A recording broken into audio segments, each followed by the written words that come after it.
What's up, guys? This is Coach Caglione here, and this is another edition of the Powerlifting for the People podcast. I'm your host, Coach Caglione, and this is me ranting a little bit. This podcast is talking about being more. And I think just to give credit where credit is due, I think the first kind of person I heard kind of coin this term was, I think, Meg Squats, and I know Mark Bell's kind of ran with it as well. For different reasons, but basically this podcast kind of sparked me a little bit and got me a little fired up, truthfully. So if you follow us pretty closely, if you follow our Instagram, if you follow our other channels, you'll know our podcast producer and our kind of man behind the camera, Elvis, will be going back to school. So we're in the process of hiring a new videographer and kind of, social media producer and things like that. So with that, we had to do some interviews. We had to kind of put some feelers out there to see who's going to fill the position. And it seems like we have a good candidate right now, but unfortunately, the process kind of really got me thinking a little bit, and unfortunately more in a negative way, and I'll kind of explain why. So shortly after kind of putting it out in the universe, kind of put some ads out there, put some stuff on social media, and we got a good amount of feedback, and we ended up scheduling about 6 interviews for a period of time. 50% of the people actually showed up to the interview, and out of those 50% that didn't show up, I believe one person had to reschedule twice, and one person didn't even have the common courtesy to message us back that they weren't coming. I just think that we got to do better. I think it's pretty unacceptable. The fact that just showing up, let alone showing up on time, let alone having, good skills and being prepared and all this stuff, just showing up kind of puts you in this elite category nowadays. It's pretty poor. And I understand this isn't everybody, but I find that, I don't want to say that the new generation is lazy and all this stuff, because, obviously I'm not even that old myself, but I just think that our standards need to be higher. I think we need to be more as people, and I think we need to do better as humans, not just in lifting, but just on and off the platform. I think we just got to demand more from people. It should be a given to just have some common courtesy, just to communicate better, and communicate if you're gonna time is our most precious resource that we have. And time is the one thing that we don't get back. So I think it's really important that we are courteous with people's time. We respect people's time. In terms of lifting, if you have training partners, that means showing up on time, showing up consistently. It means showing up even if you don't have a meet coming up. This is something that really drives me crazy. If you're on a powerlifting team, if you have a training crew, you show up even if you're not training for a meet, because other training partners are going to need your help. Other training partners are going to need your energy. You don't just show up when it's convenient for you. You don't just show up when you're working towards something. You need to show up when your partners are working towards something. You need to show up, at meets that you're not competing at. You need to help your training partners out. So we got to do more to help each other. We got to do more. We got to do a better job of that. We got to be more courteous and give back to the people that take care of us.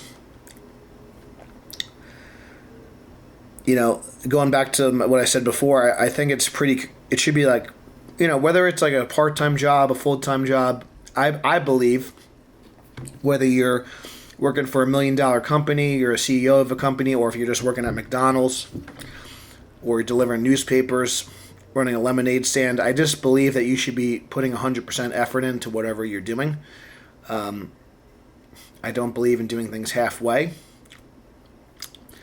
it's one of the reasons why and for those that maybe not know this, I ended up stopping my teaching career a little bit earlier than I originally planned.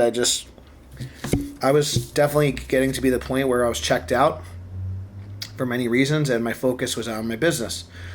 So my original plan was to put 10 years in the system to have a little bit more of a retirement. I ended up putting 6 years in, and that was kind of my tipping point where I just my heart wasn't in it anymore, and my focus and my passion was toward helping others in fitness and in strength and in powerlifting, and that's where I put my attention. So even though it was a little uncomfortable, it wasn't maybe the most ideal situation, and I'm still working towards making things better. I'm not out of the woods yet. It's very hard running a company, even a small company. It's very hard when your income is not always in your control. But I felt like that was the right thing to do. So I left the job, even though I would have liked to have, kept my health insurance and kept the steady paycheck, and still kind of built my business more and more. So I left. I wasn't putting 100% in it anymore, so I stopped. So I think, part of knowing who you are is also knowing who you're not. But, if you're applying for a job, if you're applying for a position, if you're doing an internship, why not go all in? Why not go 100%? You never know where the opportunity is going to lead you. And even if you don't get the job, even if you don't, if you still have a great interview, if you still make a great impression, I know even with our internship program, like not everyone, we don't obviously can't hire every single person that does our internship program, for example. But I always will give a great recommendation to someone that puts in a tremendous effort. And a lot of our interns, are working in the college setting. They're working in their fitness centers. Some are managers at other gyms. Some are professors at college now. So even though that internship that we offer for our trainers, for our coaches, our internship program on the coaching side of things is an unpaid position, the education is extremely valuable. And even though we don't have at Gaglione Strength, we don't have a crazy cash flow or a crazy amount of revenue coming in. I always try to make sure that our employees and our staff are taken care of by getting coaching, getting other perks, access to our events, and I put a lot of effort into working with them to help improve their own goals and things like that, and that's obviously a tremendous value. So they're getting world-class coaching in addition to an income and a job, and hopefully get them on a career path. That's the goal with everything that we do. So I try to take care of people the best we can. Obviously, there's only so much I could do, but I try to do the right thing, and it's not always, like I said, just I make mistakes like anyone else. But I really try to always have the best interests of the people in mind that I have relationships with, whether it be a business relationship, whether it be a friendship, a training partner. I try to do what's right by them. I think that's important. I think that's really, really important. But going back to, again, the point of this whole podcast about being more, I think number one thing that we could work on as humans, I think it's better communication.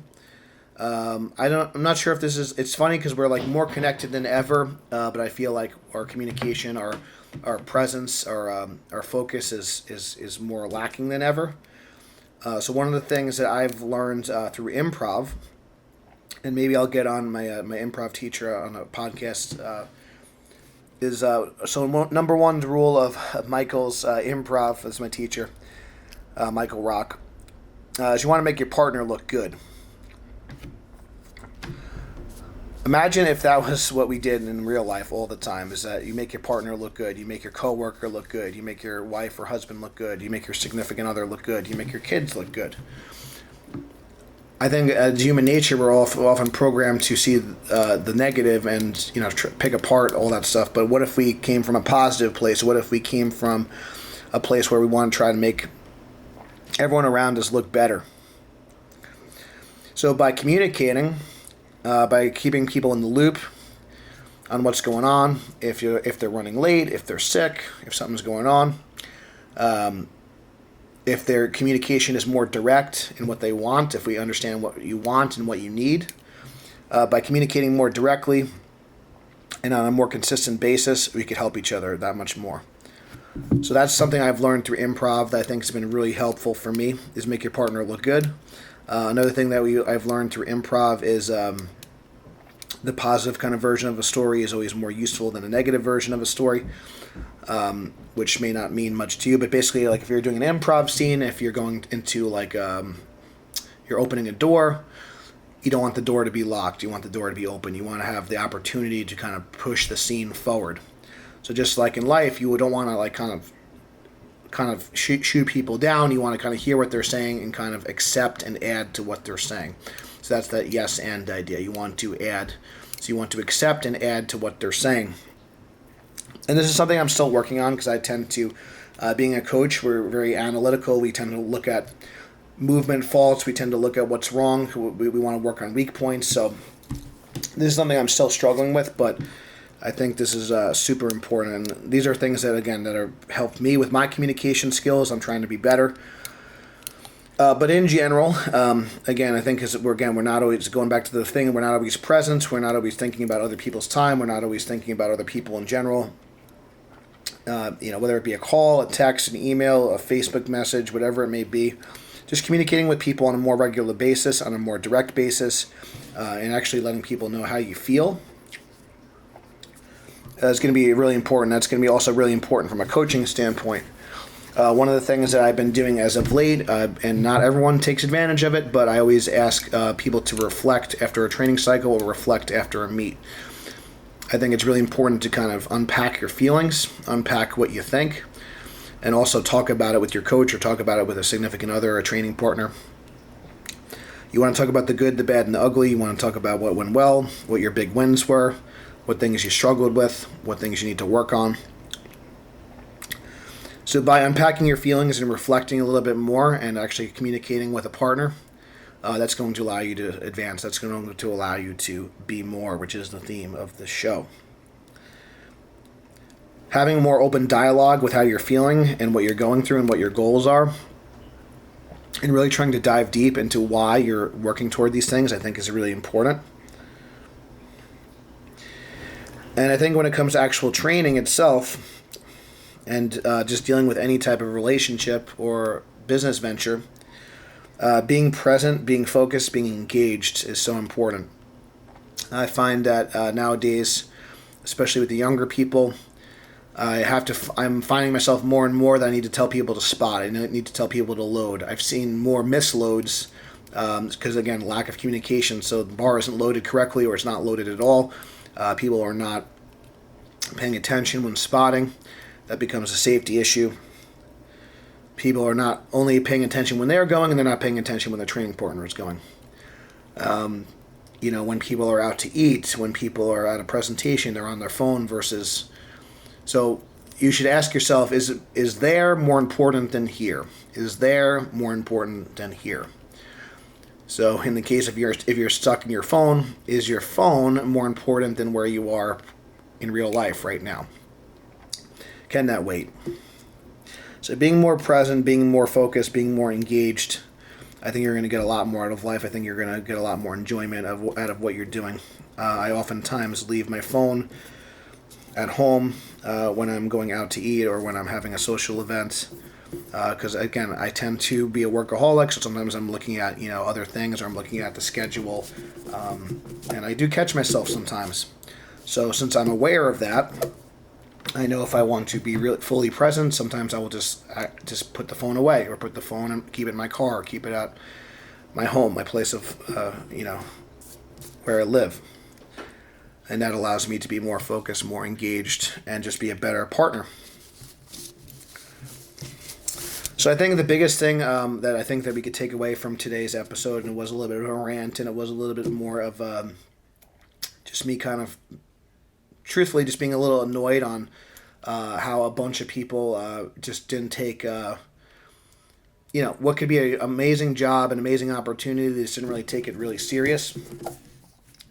And I think that no matter how big or small the opportunity, I think it's important that you go 100%. I think it's important that you take it serious because you never know where that opportunity may lead you. So I think that's a good lesson learned, is that if you do something, you want to do it 100%. That's a good takeaway for today. I think that we need to understand that all of our actions have consequences, and all of our actions are going to affect people either in a negative or positive way. So it's important to be courteous of others. It's important that we are present and focused and engaged when we're having an interaction with somebody, and just be 100% present in the moment. You'll get a lot more out of the interaction that way if you're 100% focused and present. Make sure your mind and your body are both physically present and mentally present. I think that's important. And I think that we just all need to try to make our partners look good and see things in them, and try to accept and add to what they say, and try to take things in a more positive light. So instead of saying no, but, think more of yes, and. We want to limit our no buts and expand our yes, and. Can we accept and add to what our partner is saying more often than shoot down what they're saying? And that's going to be a lot more enjoyable. You're going to have a lot more of a happier and more successful life. You're going to build on and expand on what your partner gives you. We got to improve our communication. We got to improve our presence. And I believe that if we do that, we're going to all get along a lot better. And we're going to work together a lot better, and we're going to elevate each other. I believe the more that we help each other, the more that we'll end up helping ourselves, and we'll advance and improve together. So let's be more. Let's support each other. Let's come together more. And let's step it up. 2019 is about to come to a close. This decade is over. And we're not going to get that time back. But what we can control is what we do in this next decade. Time we never get back. Past is past. Let's focus on the present. And let's make it the best decade yet. Thank you guys for listening to my rant. I hope you appreciate it. I hope you got something positive out of this experience. If you want to support the program, give us a 5-star review, write us a rating that helps other people find us. Thank you guys so much for listening. If you want to support the program, also check out the links in the description. Thank you so much for listening, and until next time, stay strong, and we'll see you soon.